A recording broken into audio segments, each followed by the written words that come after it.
Hello my dear students, I am back once again with a new video for the students of class 11th, and this time we are going to discuss the topic double entry system. Students, in my last video we have discussed about the principle and concepts of accounting, and in that particular video I have explained you one principle of accounting, which was the dual aspect principle. Double entry system is just the extension of that particular principle.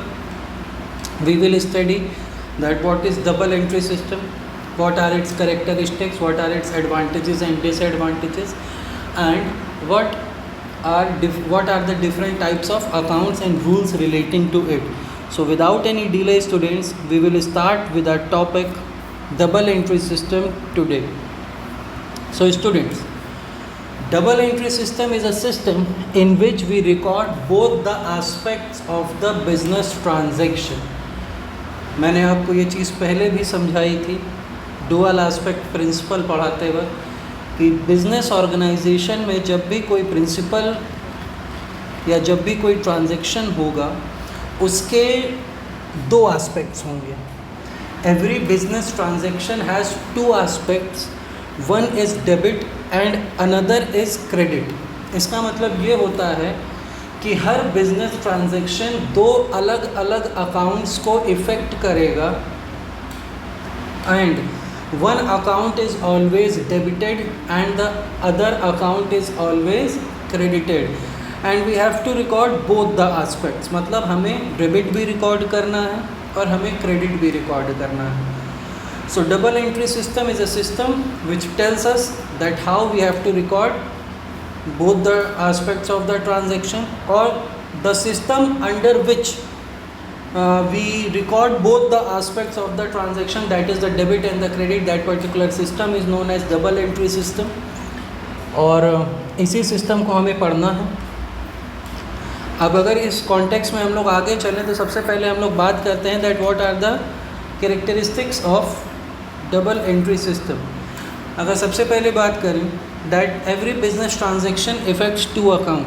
हमने पहले भी कहा था, हमने पहले भी इस बारे में डिस्कस किया कि कोई भी बिजनेस ट्रांजैक्शन होगा वो दो अलग अलग अकाउंट को इफ़ेक्ट करेगा. एक अकाउंट हमेशा डेबिट होगा और अनदर अकाउंट हमेशा क्रेडिट होगा. कुछ ट्रांजैक्शंस ऐसे भी होते हैं जो दो से ज़्यादा अकाउंट भी इफ़ेक्ट कर सकते हैं, बट उसमें भी डेबिट और क्रेडिट दोनों ही एस्पेक्ट होंगे. Means the amount recorded on the debit side and the amount recorded on the credit side will always be equal.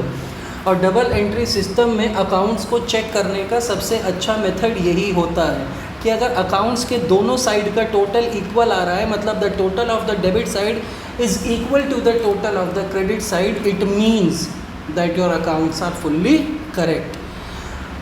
Next अगर हम बात करें तो it records both the personal and impersonal aspects. In double entry system we record both personal and impersonal aspects of a transaction.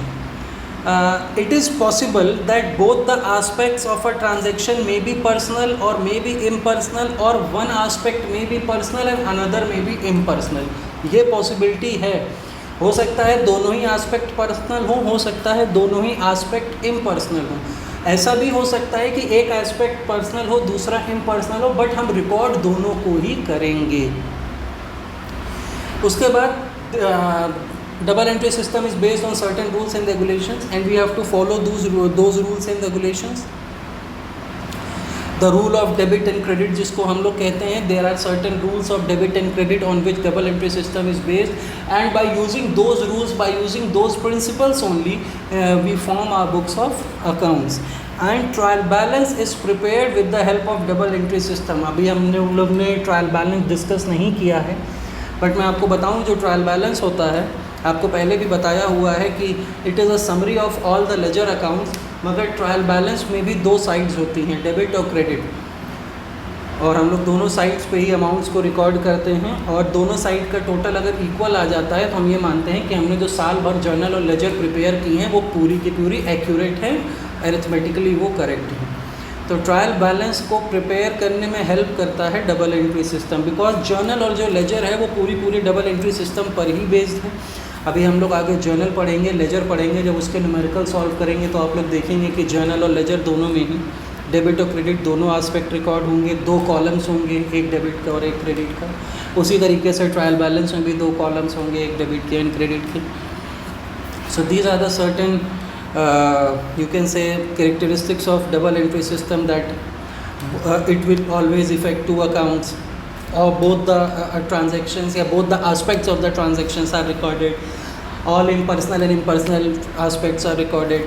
It helps in the preparation of trial balance. So these are some basic characteristics of double entry system. Now we should move on to our next topic, that is classification of accounts. Student, accounts 2 तरह के होते हैं, personal account and impersonal account.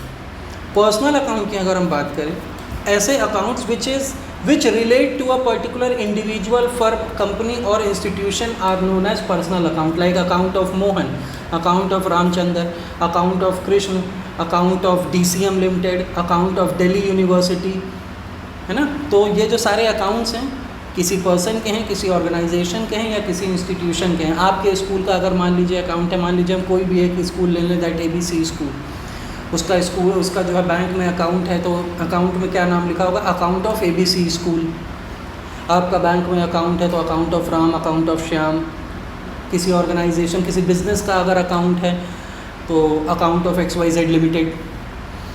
सो ऐसे accounts which belong to any particular person, any particular organization or any particular institution are known as personal accounts. On the other hand, impersonal accounts are those accounts which do not belong to any person or any institution or any organization. और impersonal account 2 तरह के होते हैं, real account and nominal account. Real account की हम बात करें, it is an account of all those things whose value can be measured in the terms of money. यहाँ पे सिर्फ वही चीज़ें रिकॉर्ड होंगी जिनकी वैल्यू मेजर की जा सकेगी in the terms of money. Basically अगर हम लोग बात करें, we record only the assets of the organization in this particular account. We also record liabilities also, but basically हम लोग कौन कौन से अकाउंट यहाँ पर होंगे, like cash account, furniture account, machinery account, building account, goodwill account. According to this account, when any property comes in, it is always debited, and when it goes out, it is always credited. And the next is the nominal account. Nominal account में हम हमेशा record करेंगे, this account always includes all expenses and incomes, like salaries paid, rent paid, discount allowed, and like commission received, interest received, discount received. So this is the basically the classification of accounts. So एक बार हम लोग फिर से इसको revise करते हैं कि accounts 2 तरह के होते हैं, पर्सनल और इम्पर्सनल। ऐसे अकाउंट जो किसी पर्टिकुलर पर्सन, किसी पर्टिकुलर ऑर्गेनाइजेशन या इंस्टीट्यूशन को बिलोंग करते हैं वो पर्सनल अकाउंट, जो किसी पर्टिकुलर पर्सन, इंस्टीट्यूशन या ऑर्गेनाइजेशन को बिलोंग नहीं करते हैं वो इम्पर्सनल अकाउंट। इम्पर्सनल अकाउंट 2 तरह के होते हैं, real and nominal accounts. Real account में हम हमेशा अपने एसेट्स रिकॉर्ड करेंगे या ऐसी वैल्यूज़ या ऐसी प्रॉपर्टीज़ रिकॉर्ड होंगी which can be expressed in the terms of money, assets और liabilities. On all the expenses, all the incomes and all the profits or all the losses are recorded in nominal account. What are the rules relating to it? देखिए नीचे rules भी लिखे हुए हैं। Personal account का rule होता है debit the receiver, credit the giver. Real account का रूल होता है debit what comes in, credit what goes out. And nominal account का रूल होता है debit the expenses and losses, credit the incomes and gains. So these are the golden rule of accountancy. ये जो 3 rule हैं इन्हीं के ऊपर आपकी पूरी अकाउंटेंसी बेस्ड है। हम जर्नल भी इसी बेसिस पे बनाते हैं, लेजर भी इसी बेसिस पे बनाते हैं, और आगे आने वाले बहुत सारे चैप्टर्स हैं और आपको हर चैप्टर में इन रूल्स को पता चलेगा कि ये रूल्स कैसे अप्लाई किए जाते हैं, और हर जगह इन रूल्स का आपको यूज़ समझ में आएगा, कैसे यूज़ होने हैं। and these rules are very much important. Personal account का rule debit the receiver, credit the giver. Real का rule debit what comes in, credit what goes out. And nominal account का rule हो गया debit all expenses and losses, credit all incomes and gain. So this is the basic classification of account. ऐसे तो अगर हम लोग बात करें तो पर्सनल अकाउंट फिर से 3 तरह के होंगे, natural personal account, artificial personal account, representative personal account. Real account फिर से 2 तरह के होंगे, टेंजिबल रियल और इनटेंजिबल रियल। तो फर्दर क्लासिफिकेशंस इसमें बहुत सारे हैं, बट जो बेसिक क्लासिफिकेशन है वो यही है। Personal, impersonal. इम्पर्सनल फिर से 2 तरह के, रियल और नॉमिनल। पर्सनल का rule debit the receiver, credit the giver. Nominal का rule debit all expenses and losses, credit all incomes and gain. And real का rule debit what comes in and credit what goes out. Now moving ahead, what are the advantages of double entry system? The advantages of double entry system is, first of all, it is a very scientific method, and under this system the transactions are recorded according to some certain rules. So this is a very scientific method, because we follow rules, we follow regulations, we follow principles and concepts, and this whole system is based on certain rules and regulations which are universally accepted. Next अगर हम बात करें तो it is a complete record of every transaction. In double entry system all the accounts are divided in 3 parts, that is personal, real and nominal. अभी हमने पढ़ा, पूरे सारे अकाउंट्स को हम लोग 3 हिस्सों में क्लासीफाई कर देंगे, पर्सनल, रियल और नॉमिनल। और हर अकाउंट का डेबिट और क्रेडिट एस्पेक्ट रिकॉर्ड होगा। तो इसका मतलब ये हर ट्रांजैक्शन की कंप्लीट इन्फॉर्मेशन को रिकॉर्ड करता है, कुछ भी ऐसा नहीं है जो हमसे छूटेगा। Each and every thing will be recorded, each and every aspect will be recorded, and each and every account will be recorded, whether it is personal, it is real और it is nominal. It helps in the preparation of trial balance. अभी हमने इसके characteristics में भी पढ़ा था, that it helps in the preparation of trial balance. Trial balance को बनाने में हमारी हेल्प करेगा।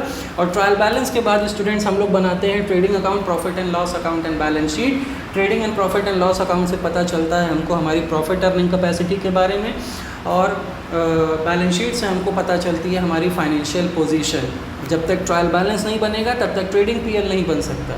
सो double entry system helps in the preparation of trial balance and trading PL both, क्योंकि ट्रायल बैलेंस बनेगा तभी trading, profit and loss account and balance sheet बन जाएगी। उसके बाद बैलेंस शीट से ही आपको पता चलेगी your financial position of the business. You will come to know about the financial position, about the profit earning capacity of the business. Next अगर हम लोग बात करें, this system has a legal approval. Legal approval का मतलब that complete record of each transaction is maintained under this system according to rules. The system meets legal requirement, and books of accounts are maintained under this system are accepted by the Companies Act and other various acts. जो भी accounts आप double entry system के under, double entry system के हिसाब से बनाएंगे, that all accounts are accepted by the Companies Act and the other act like the Partnership Act, Company Act, और जितने भी acts होंगे बिजनेस वर्ल्ड में, उस सारे acts के अंडर डबल एंट्री सिस्टम को लीगल अप्रूवल दिया गया है। तो this particular system has a legal approval. और अगर आप इस पर्टिकुलर सिस्टम के हिसाब से चलेंगे तो you will know the exact profit earning capacity of the business every year, और आपको हेल्प मिलेगी अपने बिजनेस की परफॉर्मेंस को कंपेयर करने में कि whether your business is growing और इट इज़ डिक्लाइनिंग। आप करंट ईयर की परफॉर्मेंस को प्रीवियस ईयर की परफॉर्मेंस से कंपेयर करके देख सकते हैं that what is the position of the business of this year, whether it is growing और it is declining. It helps in the it helps the management in decision making. By if the profit earning capacity is good, then what are the plans and policies for the future? अगर आपका business grow नहीं कर रहा, profit की earning capacity इतनी अच्छी नहीं है, तो मैनेजमेंट उस हिसाब से प्लान्स एंड पॉलिसीज़ बनाएगा। बट प्लान्स एंड पॉलिसीज़ तो तब बनाएगा जब उसके सामने प्रॉफिट अर्निंग कैपेसिटी और फाइनेंशियल पोजीशन होगी। प्रॉफिट अर्निंग कैपेसिटी कहाँ से पता चलेगी? Trading account and profit and loss account से। फाइनेंशियल पोजीशन कहाँ से पता चलेगा? बैलेंस शीट से। ये दोनों कैसे बनेंगे? जब ट्रायल बैलेंस बनेगा। ट्रायल बैलेंस कैसे बनेगा? जब जर्नल लेजर बनेंगे। और जर्नल लेजर कैसे बनेंगे? जब आप डबल एंट्री सिस्टम को फॉलो करेंगे। तो एट लास्ट हमको यही समझना है कि double entry system is very much important. और सबसे बड़ी बात, this particular system is suitable for all kind of business. हर तरह के बिजनेस के लिए ये सूटेबल है, चाहे बिजनेस बड़ा हो छोटा हो, for every business this particular system is suitable. अब अगर हम लोग बात करें कि भाई इतनी सारी इसकी अच्छाइयाँ हैं, पर कुछ अच्छाइयाँ हैं तो कुछ बुराइयाँ भी हैं। तो let's talk about the disadvantages of double entry system. Disadvantages में सबसे पहला तो डिसएडवांटेज बेटा यही है कि the system is very much expensive, क्योंकि आपको बहुत सारी बुक्स मेंटेन करनी पड़ती हैं। आपको जर्नल की बुक्स मेंटेन करनी पड़ेंगी, आपको लेजर की बुक्स मेंटेन करनी पड़ेंगी, ट्रायल बैलेंस बनाना पड़ेगा, ट्रेडिंग पीएल बनाना पड़ेगा, बैलेंस शीट बनाना पड़ेगा, और भी बहुत सारी बुक्स होती हैं जिनको हम लोग सब्सिडरी बुक्स कहते हैं, वो मेंटेन करनी पड़ेंगी। तो इन सारी बुक्स को मेंटेन करने में काफ़ी ज़्यादा कॉस्ट लगती है, बिज़नेस की काफ़ी ज़्यादा पैसा खर्च होता है। So this business is quite expensive. दूसरी बात, सुनने में बहुत आसान लगते हैं rules of debit and credit, but इनको अप्लाई करने के लिए आपको प्रॉपर नॉलेज होनी चाहिए, आपको प्रॉपर एजुकेशन होनी चाहिए। ऐसा कोई भी पर्सन जिसको अकाउंटेंसी की या डेबिट क्रेडिट के रूल्स की नॉलेज या उसने एजुकेशन या ट्रेनिंग नहीं ली है, वो इसको फॉलो नहीं कर सकता। तो बिज़नेस चलाना बहुत बड़ी बात नहीं, बट बिज़नेस के अकाउंटिंग रिकॉर्ड्स को डबल एंट्री सिस्टम के हिसाब से रिकॉर्ड करना ये बड़ी बात है, क्योंकि उसके लिए आपको प्रॉपर ट्रेनिंग चाहिए। और ये एक डिसएडवांटेज है, क्योंकि हर किसी बिजनेस पर्सन के पास इतनी ट्रेनिंग या इतनी नॉलेज नहीं होती। And the last disadvantage is, जो बहुत important, that arithmetical accuracy can not be checked. अभी मैंने आपसे कहा था कि अगर डेबिट और क्रेडिट दोनों साइड इक्वल आ रही हैं तो इसका मतलब हमारे अकाउंट सही हैं। आपने साल भर जर्नल बनाया, हमने साल भर लेजर बनाया, और एंड में जाके ट्रायल बैलेंस बना दिया, और ट्रायल बैलेंस की दोनों साइड का टोटल मैच कर गया, डेबिट का भी टोटल और क्रेडिट का टोटल इक्वल आ गया। तो इसका मतलब क्या हो गया कि हमारे अकाउंट सही हैं? No, double entry system scientific system है, वो सारे एस्पेक्ट्स भी रिकॉर्ड करता है, सारे पर्सनल इम्पर्सनल ट्रांजैक्शंस भी रिकॉर्ड करता है, मगर डबल एंट्री सिस्टम गारंटी नहीं देता इस बात की कि आपके अकाउंट्स अरिथमेटिकली करेक्ट हैं या नहीं। बिकॉज कुछ एरर्स ऐसे होते हैं, कुछ गलतियां ऐसी होती हैं जिनको करने के बाद भी आपके अकाउंट्स मैच कर जाएंगे, आपका ट्रायल बैलेंस मैच कर जाएगा। लाइक जैसे मैंने सबसे पहले लिखा है, error of omission. Error of omission का मतलब, आप कोई ट्रांजैक्शन रिकॉर्ड करना ही भूल गए। मान लीजिए you have purchased a machinery for ₹10,000 और आप उसको रिकॉर्ड करना भूल गए, ओमिट कर गए उसको बुक्स ऑफ अकाउंट में रिकॉर्ड करने से। If that particular transaction is being omitted, अगर वो रिकॉर्ड ही नहीं हुआ तो मानी बात है उतनी अमाउंट तो हमारी बुक्स ऑफ अकाउंट में रिकॉर्ड ही नहीं हुई, तो उससे ट्रायल बैलेंस के टोटल पे कोई फ़र्क पड़ेगा ही नहीं। भाई ट्रायल बैलेंस का टोटल फिर भी मैच करेगा, भाई 10,000 कम भले आएगा बट मैच करेगा। मगर आप अगर उसको भूल गए रिकॉर्ड करना तो 10,000 तो रिकॉर्ड ही नहीं हुआ, तो बुक्स ऑफ अकाउंट्स तो अनफेयर हो गई, क्योंकि 10,000 की मशीन खरीदी गई जिसको रिकॉर्ड किया ही नहीं गया। तो बुक्स ऑफ अकाउंट्स तो हो गई इनकम्प्लीट, पर ट्रायल बैलेंस तो मैच कर गए। तो कहाँ से ये अरिथमेटिकली करेक्ट हुआ? आपने मैच करा दिया, सिर्फ अरिथमेटिकली वो फिगर्स आपस में मैच कर गई, वो तो सही हो गया, पर अगर आप साइंटिफिकली देखें तो वो तो करेक्ट नहीं है। उसी तरीके से एरर ऑफ कमीशन है। एरर ऑफ कमीशन का मतलब होता है if wrong amount is recorded, you have purchase the machinery of ₹10,000 और आपने 10,000 को गलती से 1,000 रिकॉर्ड कर लिया जर्नल में। अब अगर जर्नल में 1,000 रिकॉर्ड किया तो मानी बात है लेजर में भी 1,000 ही गया होगा, क्योंकि हम जर्नल से ही लेजर बनाते हैं। लेजर में 1,000 है तो ट्रायल बैलेंस में भी 1,000 गया, क्योंकि हम ट्रायल बैलेंस जो है किसकी मदद से बनाते हैं? लेजर की मदद से। अमाउंट तो गलत है मगर ट्रायल बैलेंस तो फिर भी मैच करेगा, तो ये भी साइंटिफिकली तो ये गलत है। भाई ठीक है, ट्रायल बैलेंस मैच कर गया मगर ये सही नहीं, that it is not a conclusive proof of accuracy. Error of principle, उसी तरीके से कंपनसेटिंग एरर्स हैं। एरर ऑफ प्रिंसिपल हो गया कि आपने खरीदी मशीनरी और आपने उसको नॉर्मल परचेजेस मान लिए। एंट्री लिखनी चाहिए थी that you have purchased a machine, मगर आपने लिख लिया that you have purchased goods. अब मशीन तो एसेट होती है, गुड्स तो एसेट्स नहीं है ना। तो एरर ऑफ प्रिंसिपल हो गया, मगर उससे ट्रायल बैलेंस के टोटल पे क्या फ़र्क पड़ेगा? कोई भी फ़र्क नहीं पड़ेगा। उसी तरीके से कंपनसेटिंग एरर है, ये भी अगर आप कमिट करते हैं तो ट्रायल बैलेंस मैच करेगा। So these are the certain errors, अगर आप इनको कमिट करते हैं तो उसके बाद भी ट्रायल बैलेंस मैच करेगा। These are some disadvantages of double entry system. इसके आगे स्टूडेंट्स मैंने आपको एक छोटा सा क्वेश्चन दिया हुआ है इस वीडियो में, आप लोग इसको पढ़िएगा ज़रूर। That classify the following accounts into personal, real और नॉमिनल। मैंने आपको टोटल 23 आइटम्स दिए हैं इसमें, और आपको बताना है इन 23 आइटम्स में से कौन सा पर्सनल है, कौन सा रियल है और कौन सा नॉमिनल है। और आपके सहूलियत के लिए इस क्वेश्चन का आंसर भी इसी वीडियो में मैंने दे रखा है। देखिए पर्सनल में कौन कौन से हैं, रियल में कौन कौन से हैं, नॉमिनल में कौन कौन से। तो आप सब लोग इस क्वेश्चन को बहुत ध्यान से पढ़िए, समझिए कि कौन सा पर्सनल है, कौन सा रियल है, कौन सा नॉमिनल है। And students, this was all about for this chapter and this for this topic. I hope you have enjoyed.